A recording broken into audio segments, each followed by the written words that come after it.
This is Cruise Radio. I cruise a lot, and I always sail with travel insurance. You should too. Get a free quote today at tripinsurance.com. Here we go. Broadcasting from the tripinsurance.com studios in Jacksonville, Florida. This is Cruise Radio. Hey, how's it going? My name is Doug Parker. Thank you so much for checking out this episode of Cruise Radio. Very happy to have you here, my friend. A review of Princess Cruises' brand new ship, Star Princess, this week. And as always, staff writer Richard Sims is waiting in the wings with cruise news. Hey, Richard.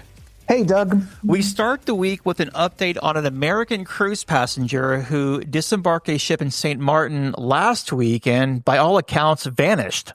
Yeah, we talked about this story last week. And at the time, Anne Evans, a 55-year-old American woman who'd been sailing on Holland America's Rotterdam, was still missing. Not much was really known except that she got off the ship to take part in a shore excursion and never returned. Regular listeners will recall that at the time, Doug and I speculated, based on absolutely nothing but our own intuition, that there wasn't really anything nefarious going on. It was simply a case of someone, for whatever reason, picking that moment in time to start a new life. Now, it sort of appears that's exactly what happened. Miss Evans is alive and well. She was found having checked into a hotel as the whole world was kind of wondering where she'd gone. There's not much information beyond that available because the police cited basically privacy laws saying they couldn't say much.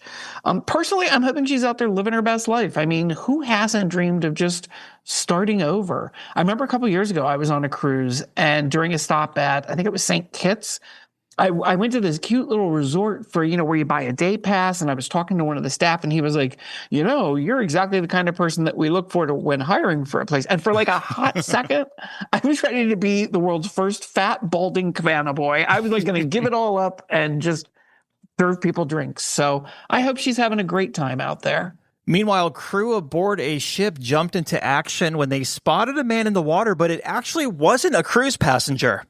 Yeah, this is like a riddle. When is a man overboard not a man overboard? In this case, the crew of the Enchanted Princess, the ship was docked in the port of Martinique, and they leapt into action when they spotted a man in the water.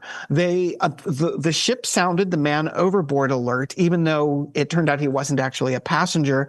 And the crew members immediately threw him a life ring, and then a rescue boat was sent to get him. And it turned out that he had somehow evaded port security and then jumped into the water. Not really sure why. We see this happen every now and then.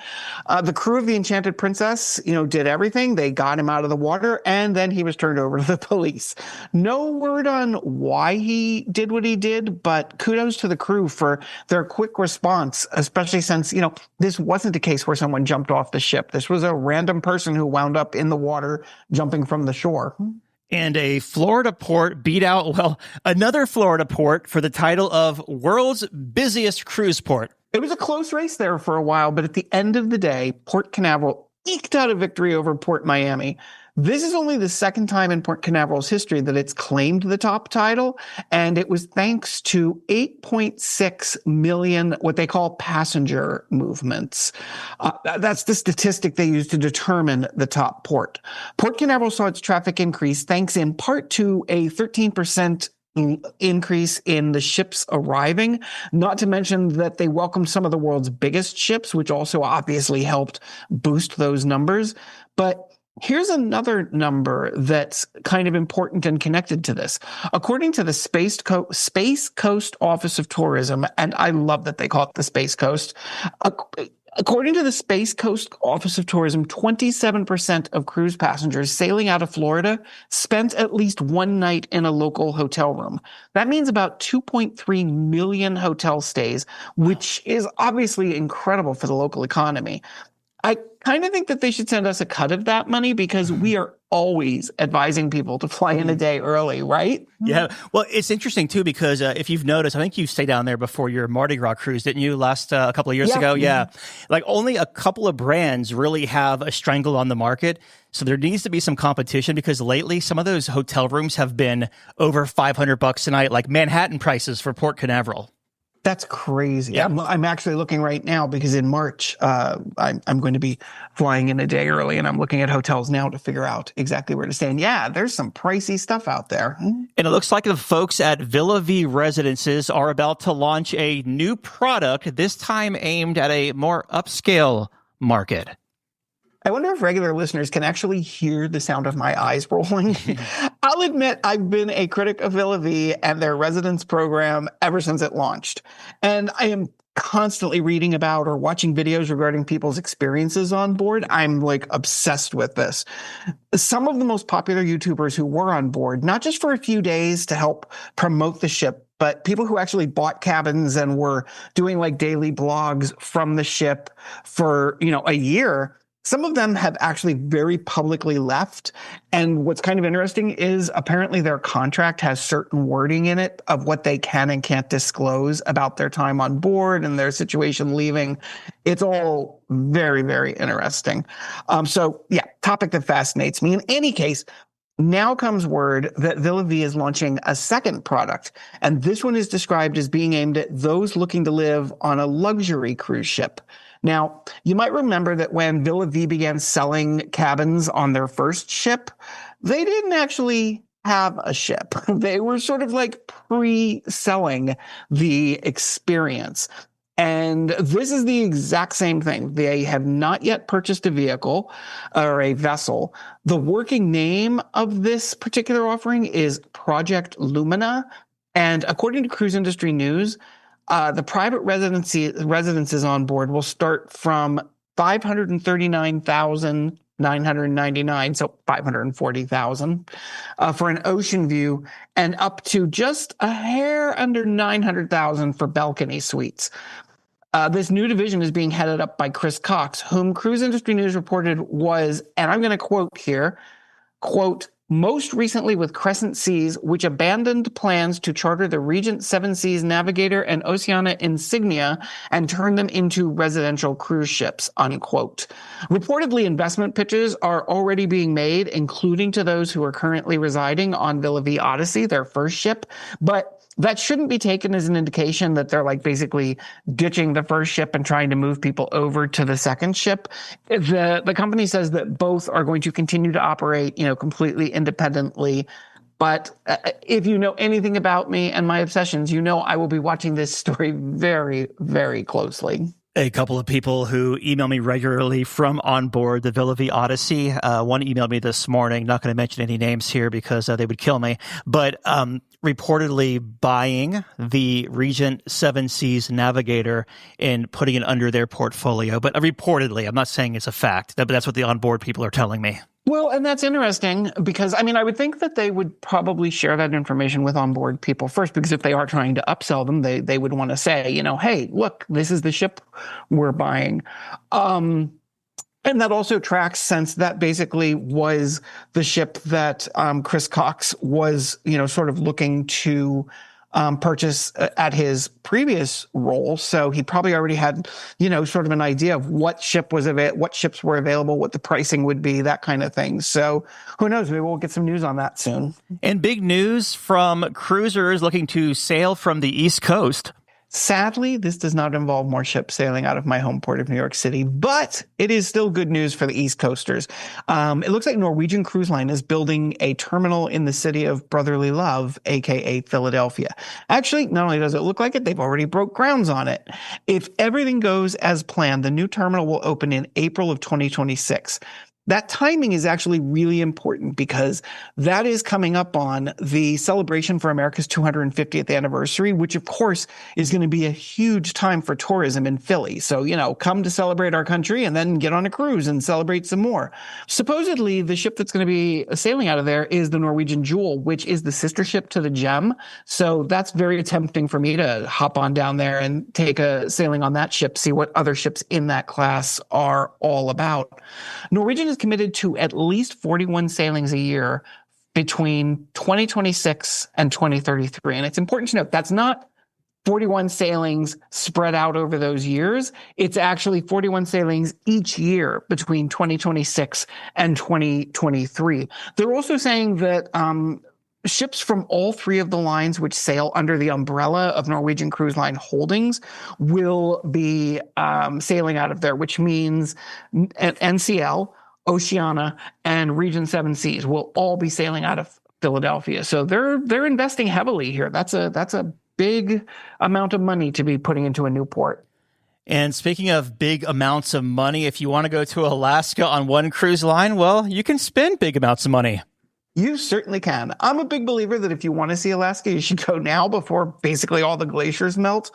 But I mean, I went there this May for the first time and it was absolutely amazing. Maybe my best cruise trip ever, although I kind of say that after every single cruise. But in this case, Virgin Voyages is offering a special package, which involves spending a solid month exploring Alaska aboard their newest latest ship, the Brilliant Lady. That's the ship that you and I both did just a little while ago. Beautiful ship. The cost will be between $26,000 and $38,000 per Central Sea Terrace. And that price is for 2 guests. The difference in pricing is basically dependent on which of the packages you choose. And they come with a lot of perks. I mean, not only are you getting the 2 people in the room, so you've got all of your, all the things that are usually associated with it, but they're also giving you like a daily drink credit, and there's I believe some onboard credit. They're also giving you a Canon camera and, sort of a jacket, a nice warm jacket to wear, sort of things that would be a nice perk to have when you're sailing through Alaska.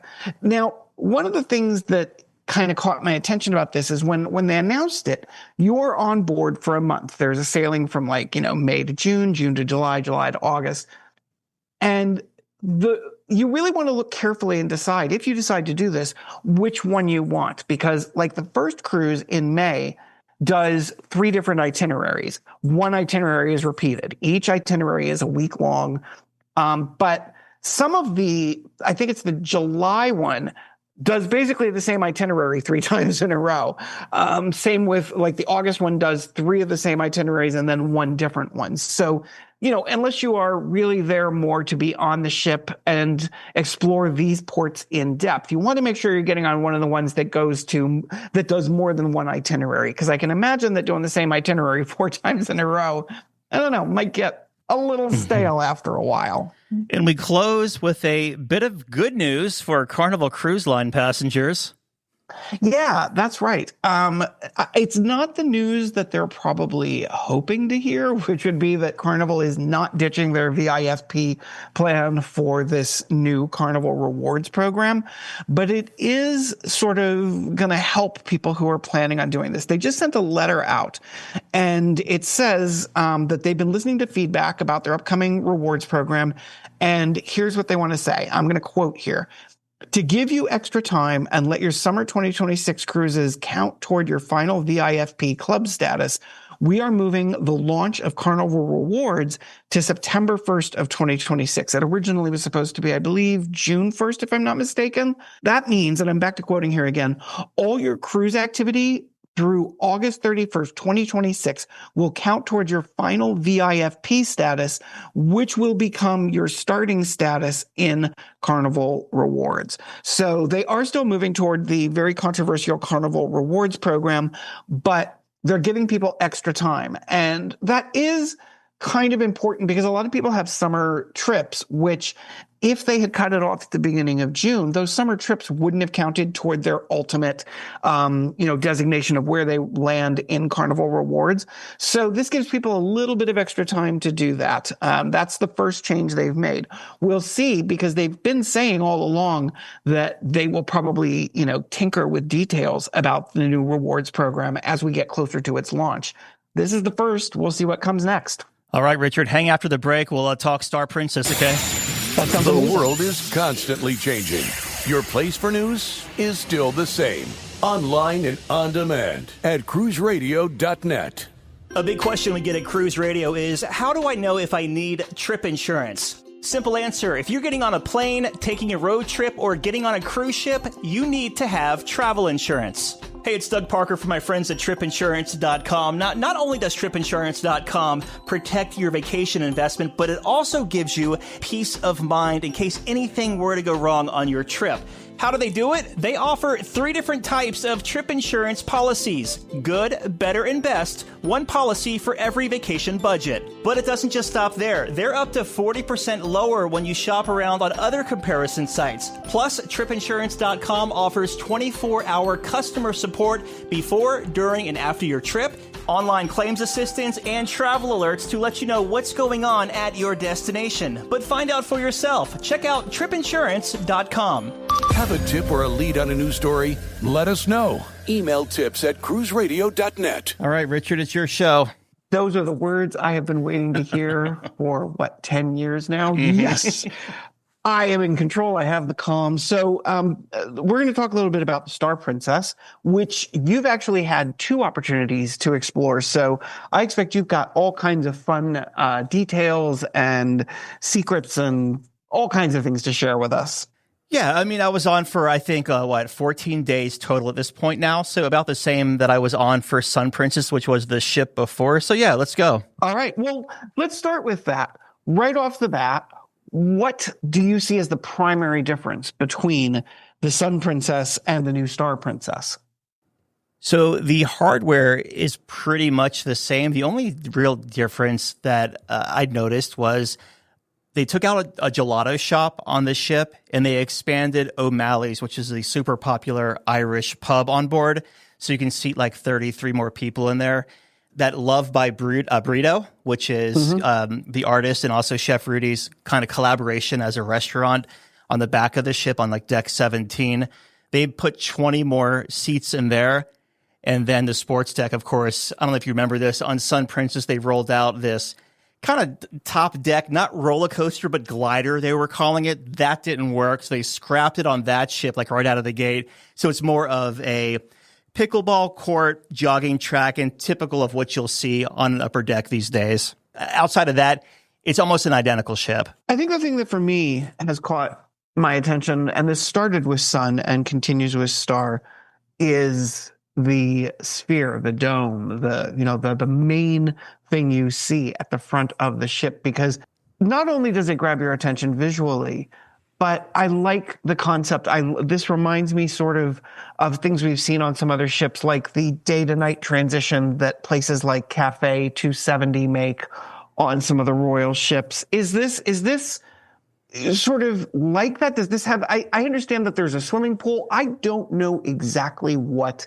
How I've been explaining it is, think of it as being a solarium by day. It has a pool in there. It has kind of like amphitheater style seating. We see that on some of the decks on some of the Carnival Conquest class ships. Think of it like that during the day, and then by night, a concert or an entertainment complex, we'll say. But also during the day, if you want to go like leave the dome and keep walking forward, they have that beautiful lanai out there with a bar where you can hang out on the very front of the ship. It's nice and shielded with glass. The wind's not going to blow you away up there. So both the dome and forward of the dome are really great areas.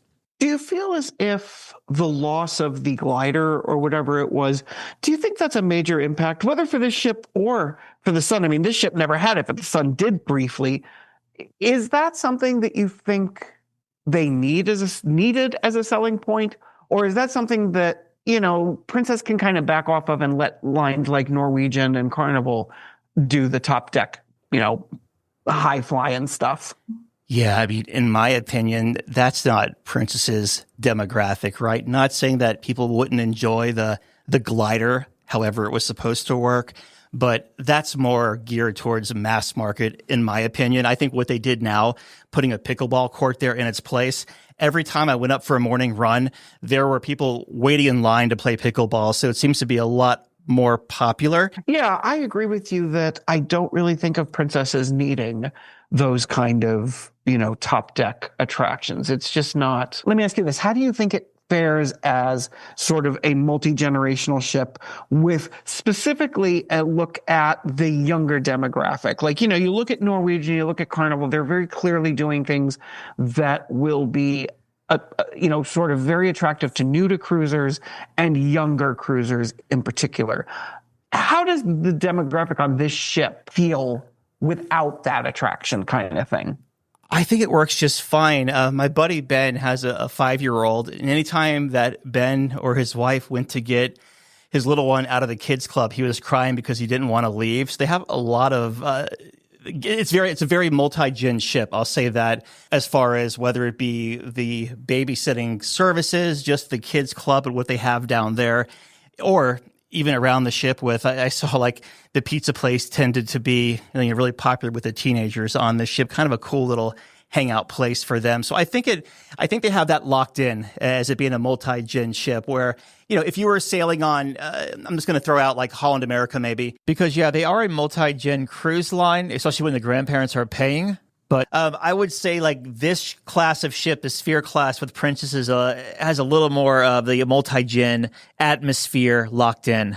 Yeah, I agree. I mean, I just did Holland America to Alaska, and it was not what I would consider. It's certainly family friendly, but I don't know that it's kid friendly, if that makes sense. Those yeah, are for two sure. Sort of different things to me. One of the things I look for on a ship, and that I think Norwegian has done particularly well lately, is outdoor spaces that are multifunctional, that have lots of cool little seating areas and stuff. How does this ship stack up in that realm? Pretty good. So on deck 8 aft, they have an infinity pool, which anyone can go to. Also 2 big hot tubs. Something I didn't find until my last day of my second cruise on there, because I did 2 different sailings on this one, was a pizza place outdoors, deck 9 aft, starboard side, which I had no clue was out there this entire time. In fact, I think it's out there on Sun too, and I never even noticed it on Sun Princess, which was the ship before. There's that, like deck 9, it wraps around the ship. Deck 8 is outdoors, of course, by the pool. Deck 16 and 17, I believe, 2-story pool deck there. And then the back of the ship is reserved for the sanctuary guests. They have a big area, kind of like the, what does NCL call it? The Vibe Beach Club. If you have to pay for a pass. One of those Vibe Beach Clubs, but just for sanctuary guests, pretty much like from the jogging track aft. So maybe a quarter of the ship. All right. What about restaurants on this ship? Is there anything new concept-wise on the ship, or is it basically sort of the same restaurant you're going to find on Sun?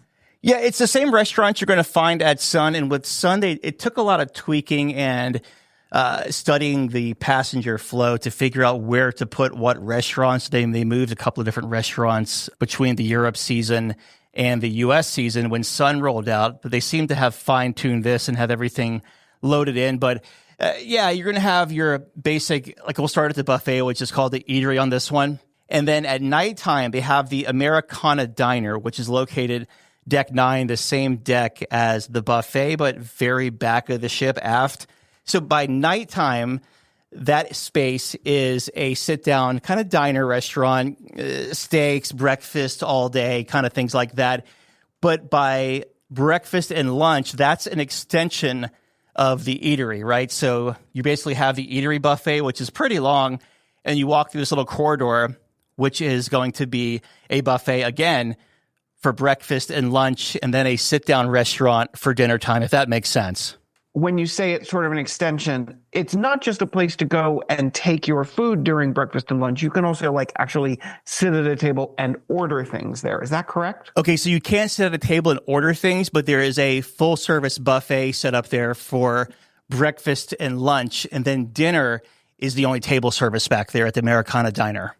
So are there basically 2 buffets, the main buffet and then sort of a miniature buffet in this other space? You got it. Am I right that this ship has the new Magic Castle sort of speakeasy thing? It does. Spellbound. Spellbound, that's it. I knew it had something to do with spells, but I couldn't quite get there.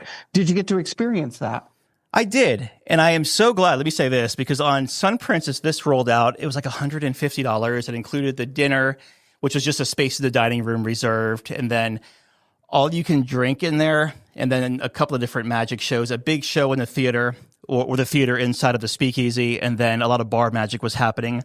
Since then, they cut that price by a little over $100, so you get 2 drinks in there. You still get the magic show. They axe the dinner entirely, and then you get, of course, the bar magic and stuff, but it doesn't even feel like you're on a cruise ship. I know that you've been to LA a few times. Have you ever been to Magic Castle? I have never been invited, unfortunately. Okay. I have lobbied hard for an invite, but I have never actually received one.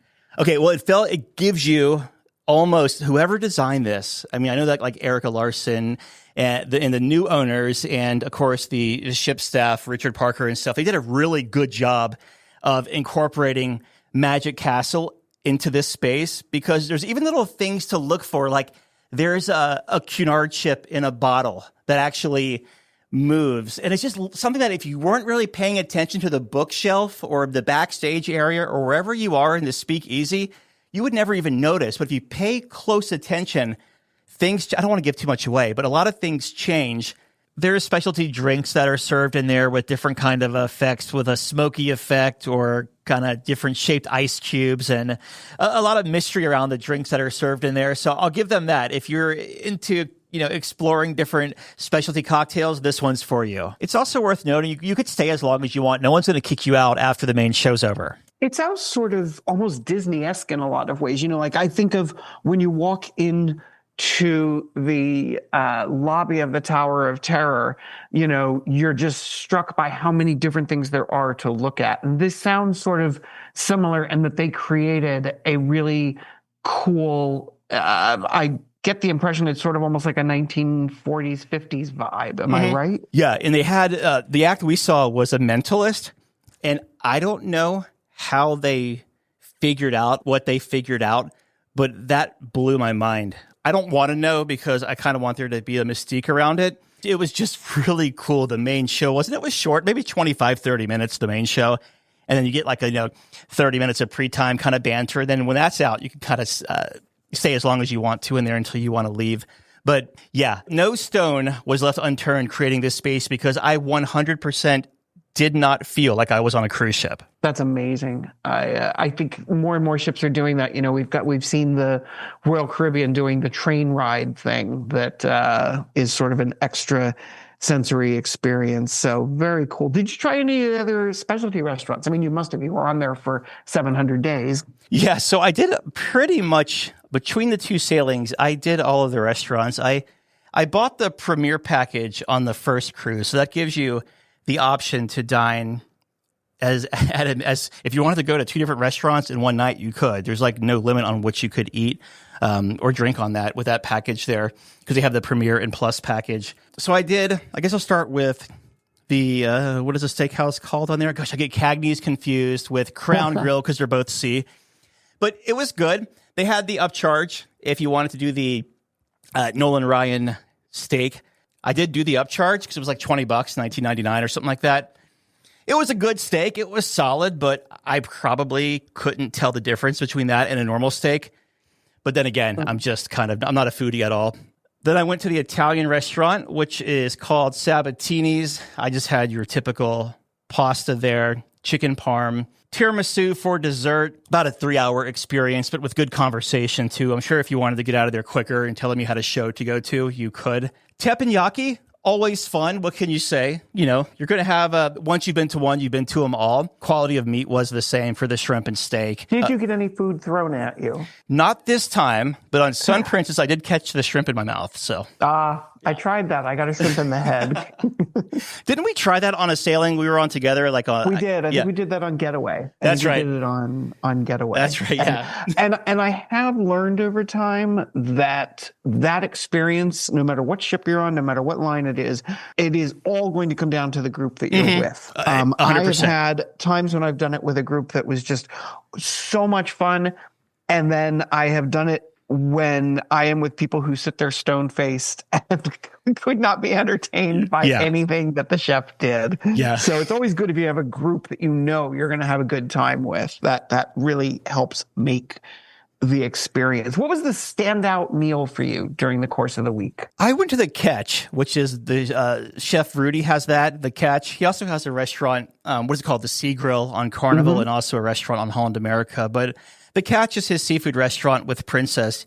And I thought that the oysters there, I got a dozen oysters. And I was worried about, okay, I'm on a cruise. Are they going to be fresh? Do they pull these out of a locker? Like, how do they provision these things? The oysters were so salty, so fresh. And I grew up on oysters, so I love them. And I know that they were actually really good. to pivot to a couple of kind of more of a casual place, they have two. They have O'Malley's, which I mentioned they recently expanded to put like 30 more seats there.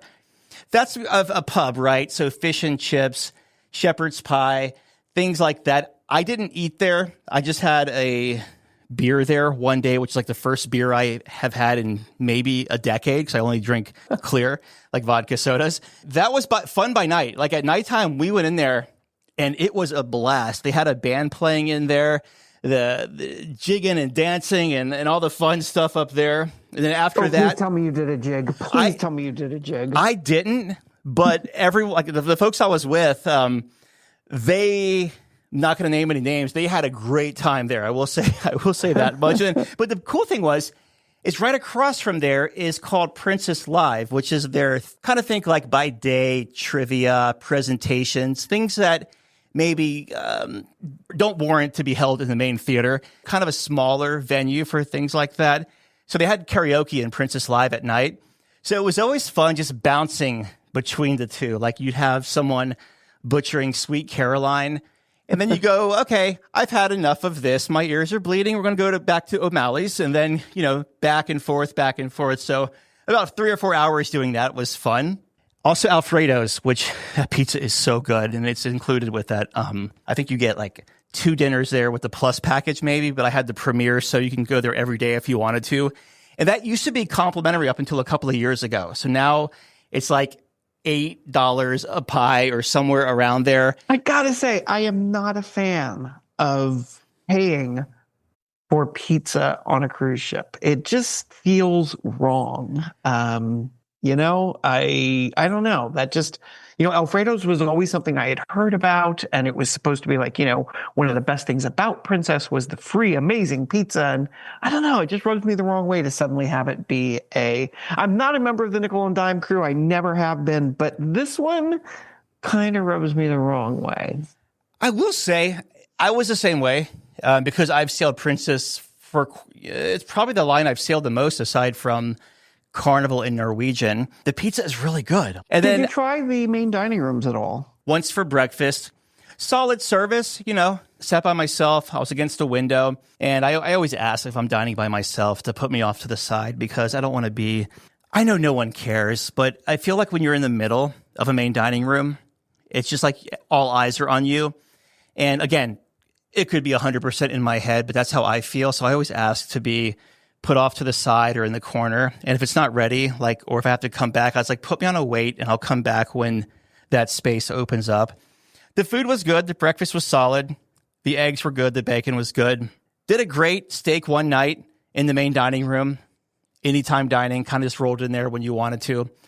And great service again. A typical, nothing blew me away, but I never had anything that was like, I wouldn't order that again. Because you did the transatlantic, you were on that ship during a lot of sea days. One of the things people complain about sometimes on transatlantics is that there's not enough activities during the day to keep people busy when you're going to be have many sea days in a row. And B, of course, you always want to know, how does the ship with this many people on board, how well does it handle the crowd on a sea day?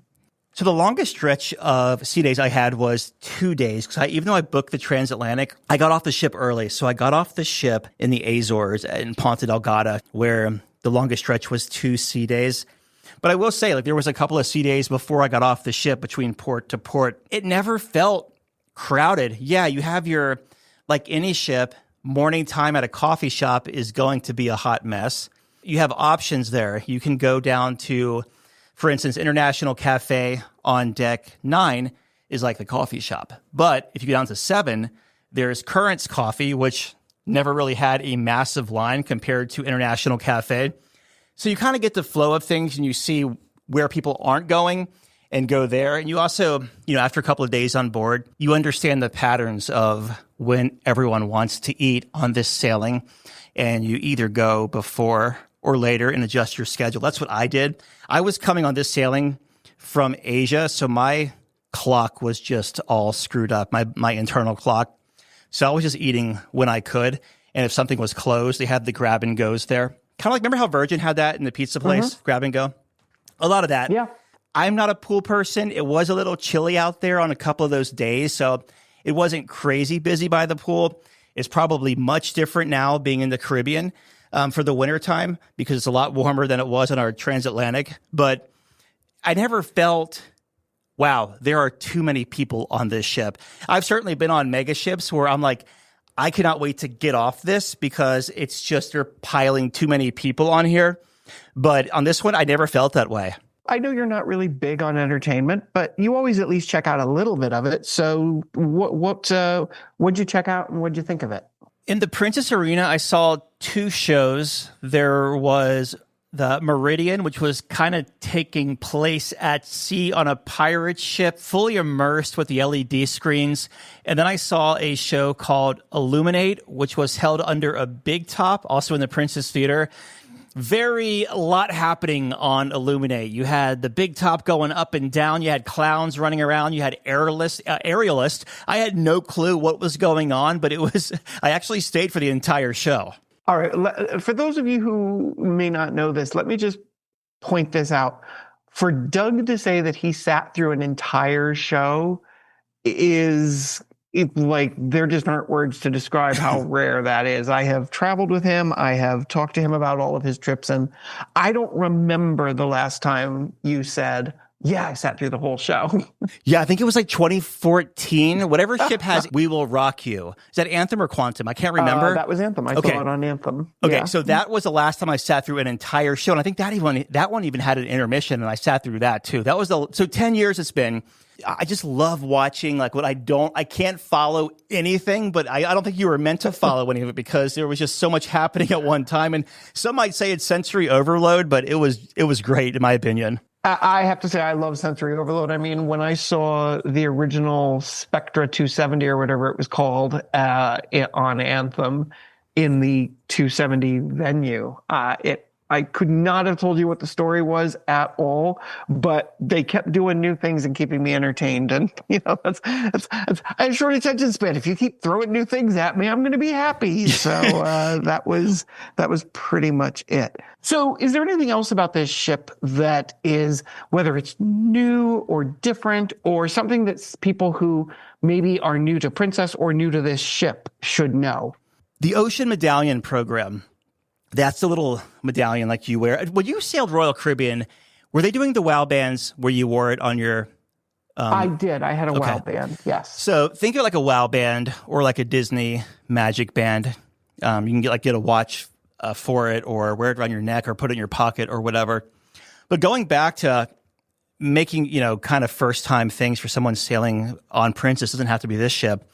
Any ship that's ocean ready with an Ocean Medallion, make sure you order that in advance, but also do all the paperwork involved because they have 2 different lanes when you do embarkation. One is called the blue lane and one is called the green lane. And if you're in the green lane, you go through security and you go straight to sit down until they call you to board and you're good to go. If you're in the blue lane, you have to stop in, either give them your credit card info, or if you didn't get the medallion shipped to you, pick up the medallion, something like that. If you can, if it's included with your sailing, make sure you pre-order your medallion so you'll have it and not have to wait through the line, because on my transatlantic cruise, I booked it like 3 days in advance. I was in Asia and I'm like, I have this many days to kill. What can I do? So I jumped on the ship for a really good deal. So obviously I had nowhere to ship it to, so I had to pick it up at the terminal. Is the medallion, Disney sort of started this with FastPass, or not FastPass, with the Magic Bands years ago.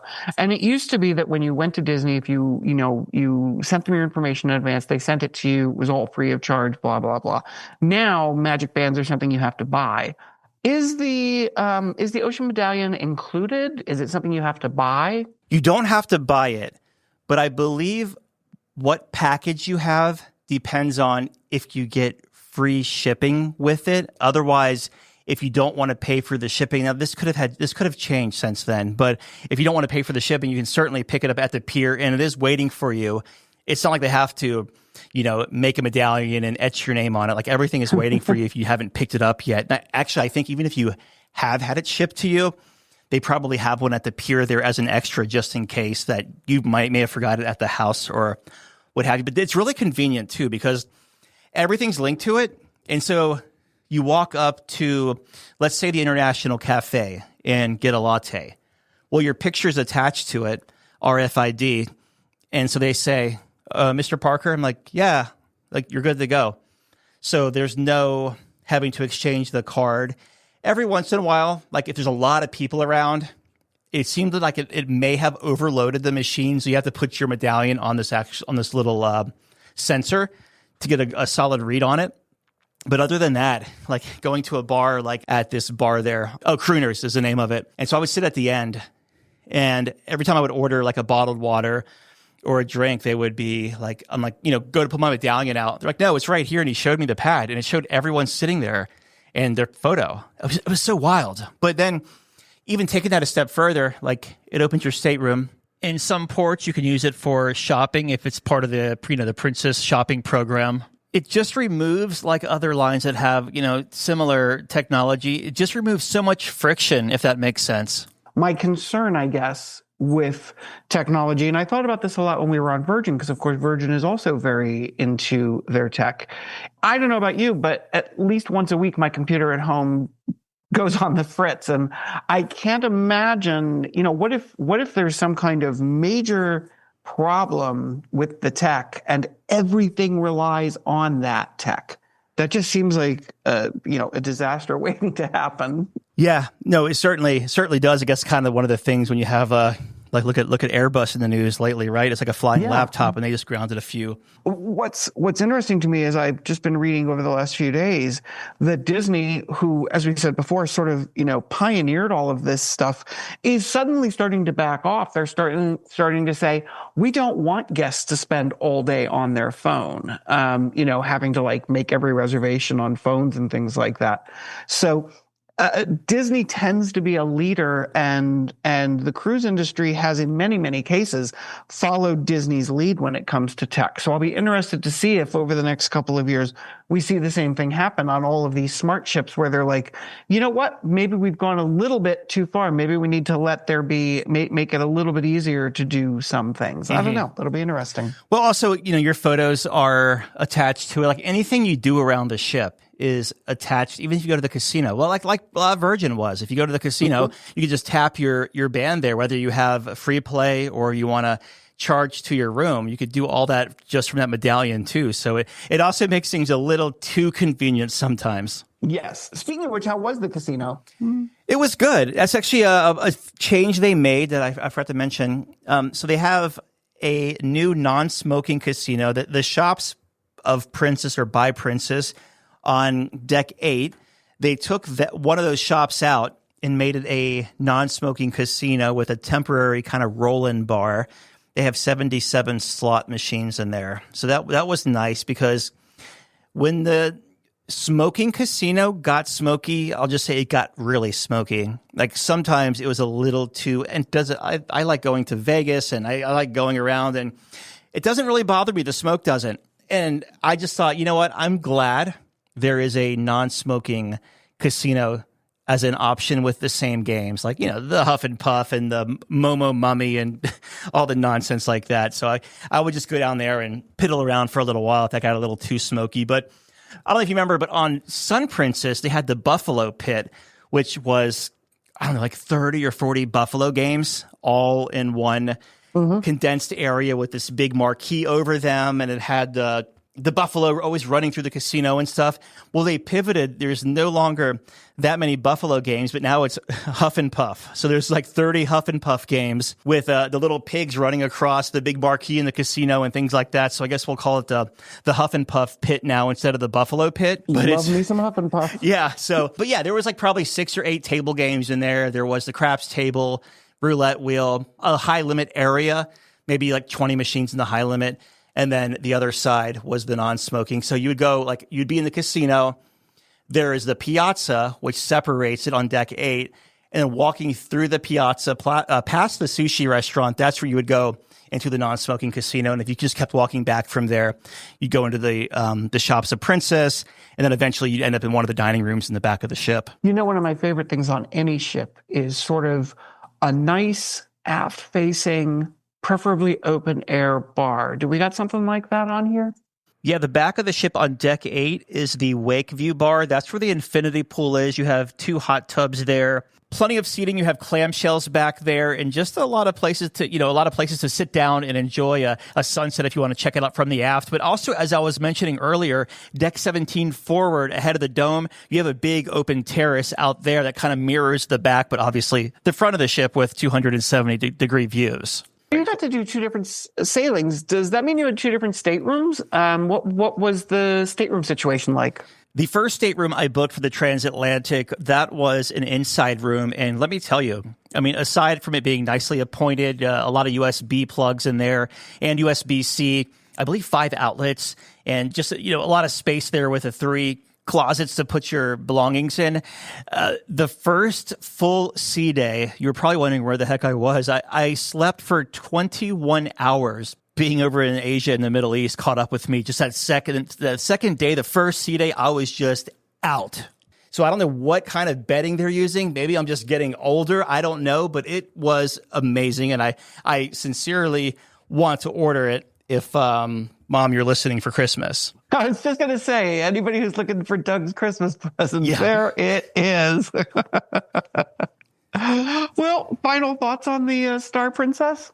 It was a great ship. It was not too much of a departure from Sun Princess. Some of my favorite venues, Crooners, the Piazza, O'Malley's Irish Pub was fun. And you know what? The casino is always a good time. Oh, and International Cafe, because in a world of cruises where it's hard to find 24-hour food without room service, this is the place here. A lot of selections here around the clock. There's a lot to explore, a lot to unpack. Make sure you do the Ocean Medallion in advance before you go. And I guess look into that Premier or Plus package if you want kind of that, I'll call it all-inclusive experience, because they pay for, or they don't pay, it's included, like gratuities is inside of that, bundled with the Premier and Plus package. So is the restaurants and things like that. So it makes things a little bit easier. Where's the ship going to be home ported for a while? Fort Lauderdale until March, and then it starts its repositioning, heading to Alaska for the summertime. So that'll be cool. Is it a good ship for Alaska, do you think? I was laying in the dome one of the sea days, and I'm thinking, having been to Alaska early in the summer, I'm like, I can see myself sitting here. And when you go into Alaska, Richard, and if the weather is really nice, and you're either going through the Inside Passage or you're going through one of the glaciers, and it's kind of, these mountains are towering over you. I had that thought when I was sailing in the North Atlantic. Well, we've been talking with Doug Parker about his 2 sailings on the Star Princess. And now, because this is actually his show, I'm going to turn it back over to him. If you don't mind, hold the line there. I'm just curious, what really caught your attention about the Sphere class? I've been talking for the past 30 minutes or so. I'm just curious of your thoughts on it. Definitely the Sphere. I was very, very intrigued by that. I'm a big fan of multi-purpose spaces, and I think I'm also really drawn to sort of interesting structural things. I mean, even just from a scientific point of view, and I am not a scientist by any means, but from a scientific point of view, just the work that they have to do in calculating how they're going to account for the weight of this thing that was not on a previous ship. You know what I mean? Like, I remember reading about some ship that was undergoing a massive refurbishment, and they wanted to add marble to the bathrooms. And they were like, well, we can do that. But to do that, we have to find, 20 tons somewhere else that we can get rid of, because you do have to keep the ship afloat. So I think the Sphere was really the thing that grabbed my attention. That, and just like on Sun Princess, the Spellbound, I like seeing unique things on cruise ships. Now, to be fair, I also don't need those things. I think they're cool and they're wonderful, and I would really like to explore them. But I'm also very good on sort of smaller ships without all the bells and whistles. Like the Queen Mary 2 had no bells, no whistles, and was an amazing, amazing experience. But I think those both drew my attention on this ship. Let me ask you this. Was there anything when you were editing my trip reports that made you think, you know what, they could have done without that? Or do we really need another one of those on a ship? Boy, nothing really jumps out at me because, the things that I tend to think we don't need at sea are, like, for example, Norwegian's go-kart tracks. Mm-hmm. I just think that's so unnecessary on a cruise ship, or on some of the new MSC ships that, arm that extends over the edge and then turns you upside down and flips you over and all that. I get why they are there. I understand that you are trying to get attention, and both in the media, and get the attention of first-time cruisers and people who would never think of themselves as cruisers, but they're like, oh, you put a go-kart on it. Okay, now I'll go. And I don't think that I'm actually kind of glad that Princess didn't try something like that again. The gliders didn't work.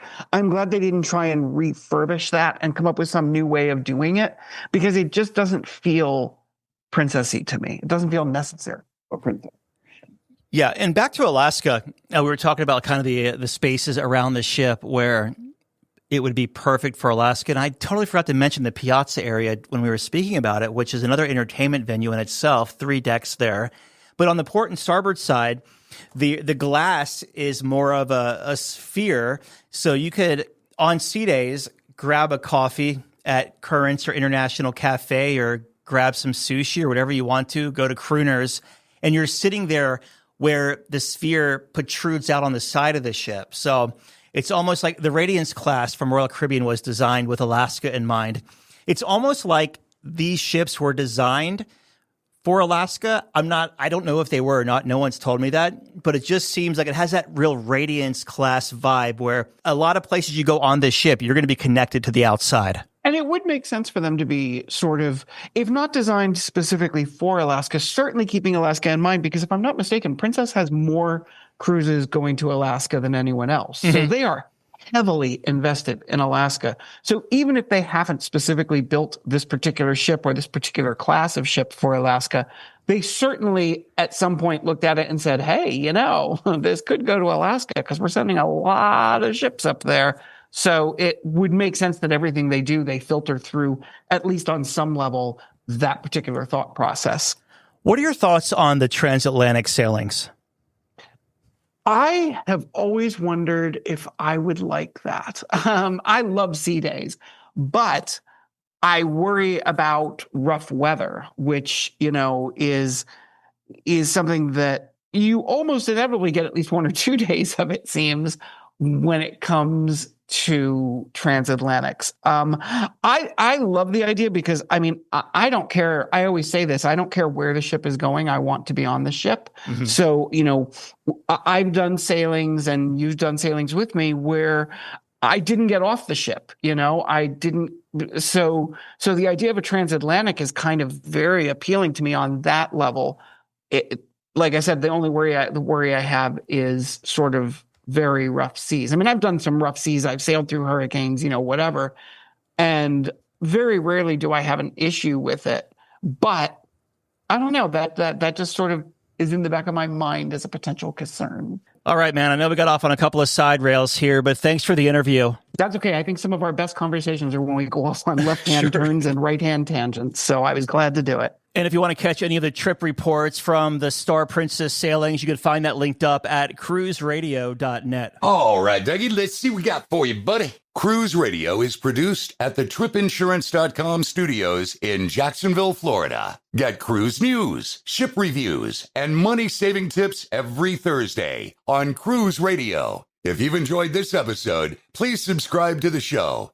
If you want to help spread the word, give Cruise Radio a 5-star review. Find Cruise Radio where you listen to your favorite podcast or online at cruiseradio.net. I'm your announcer,